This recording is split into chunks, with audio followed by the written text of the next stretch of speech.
Halo para penjelajah sejarah. Hari ini kita akan menyelami salah satu peradaban paling legendaris yang namanya bergema dalam kitab suci. Negeri Sabah, sebuah kerajaan kuno yang pernah berdiri megah di tanah yang kini kita kenal sebagai Yaman. Simbol kemakmuran luar biasa yang sayangnya harus berakhir dengan kehancuran tragis. Negeri Sabah atau Shibah dikenal sebagai Baldatun Thayyibatun, negeri yang baik lagi makmur. Kekuatan ekonominya tak tertandingi, terutama berkat penguasaan jalur perdagangan rempah-rempah dan kemenyan yang sangat berharga. Bayangkan, kemenyan dan mur yang mereka perdagangkan dari India hingga Mediterania, harganya kala itu setara dengan emas. Ini membuat Sabah menjadi pusat ekonomi global pada masanya. Namun, bukan hanya perdagangan yang menjadikan Sabah istimewa. Kecanggihan teknologi mereka terbukti dari Bendungan Marib, sebuah mahakarya teknik sipil kuno. Bendungan raksasa ini dibangun untuk menampung air hujan dari pegunungan, lalu mengalirkannya secara sistematis ke ribuan hektar lahan. Hasilnya, oase hijau yang tiada tara, dikenal sebagai dua kebun yang begitu luas dan subur, mengubah gurun menjadi surga pertanian. Ini adalah bukti nyata kehebatan rekayasa Sabah yang jauh melampaui zamannya. Puncak kejayaan Sabah sering dikaitkan dengan kepemimpinan seorang ratu yang cerdas dan bijaksana, Ratu Balqis atau Ratu Shibah. Kisah pertemuannya dengan Nabi Sulaiman adalah legenda yang paling terkenal. Diceritakan Balqis yang semula menyembah matahari, akhirnya memilih jalan tauhid setelah menyaksikan kebijaksanaan dan mukjizat Nabi Sulaiman.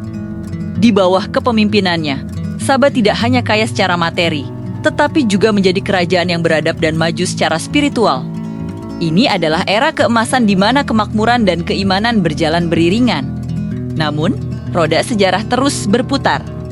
Seiring waktu, kemakmuran yang melimpah justru menumbuhkan kesombongan di hati rakyat Sabah. Mereka mulai berpaling dari rasa syukur, melupakan ajaran yang telah dibawa oleh para utusan. Puncaknya, mereka mengabaikan aset terbesar mereka, Bendungan Marib. Kerusakan-kerusakan kecil pada struktur bendungan tidak segera diperbaiki. Dianggap remeh oleh masyarakat yang sudah terlena dengan kekayaan dan kemewahan. Mereka lupa bahwa kemakmuran mereka bergantung pada bendungan itu. Hingga akhirnya, takdir pun datang. Al-Quran mengabadikan peristiwa mengerikan ini sebagai sel al-arim atau banjir besar. Bendungan raksasa itu jebol, melepaskan air bah dahsyat yang menyapu bersih dua kebun dan seluruh pemukiman penduduk dalam sekejap. Tanah subur yang tadinya menghijau berubah menjadi gurun gersang, hanya menyisakan pohon-pohon pahit dan semak berduri. Kehidupan yang dulunya penuh warna, kini menjadi sunyi dan tandus. Rakyat Sabah yang selamat pun tercerai-berai, mengungsi ke berbagai penjuru semenanjung Arab. Menandai berakhirnya supremasi kerajaan yang pernah begitu megah ini. Dari kisah ini, kita bisa melihat kontras yang sangat tajam dari bendungan canggih menjadi jebolan air bah. Dari lanskap hijau subur menjadi gurun pasir. Dari bangsa pedagang kaya raya menjadi masyarakat yang tercerai-berai. Dan dari keimanan menjadi kesombongan yang menghancurkan.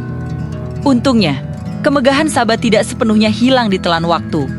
Bukti-bukti arkeologi seperti sisa-sisa pilar kuil awam yang diyakini sebagai kuil Ratu Balqis dan reruntuhan Bendungan Marib yang masih kokoh bisa kita saksikan di Yaman hingga hari ini. Mereka adalah pengingat bisu akan kejayaan dan keruntuhan sebuah peradaban besar. Sebuah monumen yang menceritakan kisah tentang siklus naik turunnya bangsa-bangsa. Kisah negeri Sabah adalah pelajaran abadi tentang pentingnya rasa syukur, bahaya kesombongan, dan keharusan untuk merawat apa yang kita miliki.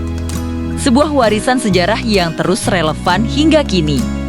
Mengingatkan kita bahwa tidak ada kemakmuran yang abadi tanpa kerendahan hati dan kebijaksanaan. Jika Anda tertarik dengan misteri lain di semenanjung Arab, seperti penemuan kota Ubar, Sang Atlantis di padang pasir, atau sejarah jalur dupa yang legendaris, tinggalkan komentar di bawah. Jangan lupa like, share, dan subscribe untuk konten sejarah menarik lainnya. Sampai jumpa di episode berikutnya.